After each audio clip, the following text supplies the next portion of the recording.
You ask Tiger to solve. This deals with linear equations with one unknown. The final result is x equals -31/2. Let's solve it step by step. Simplify the expression. Expand the parentheses.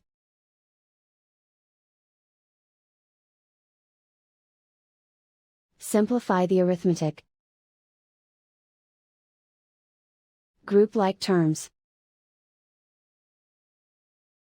Multiply the coefficients.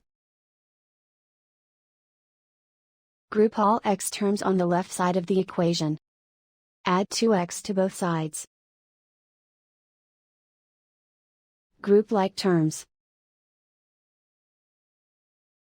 Simplify the arithmetic.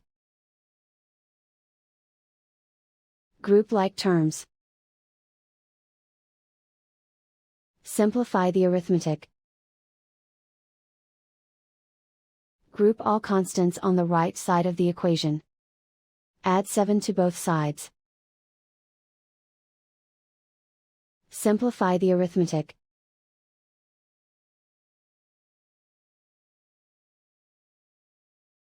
Isolate the x.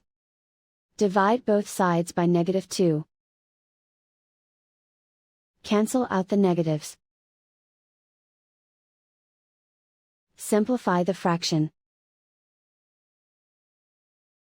Move the negative sign from the denominator to the numerator.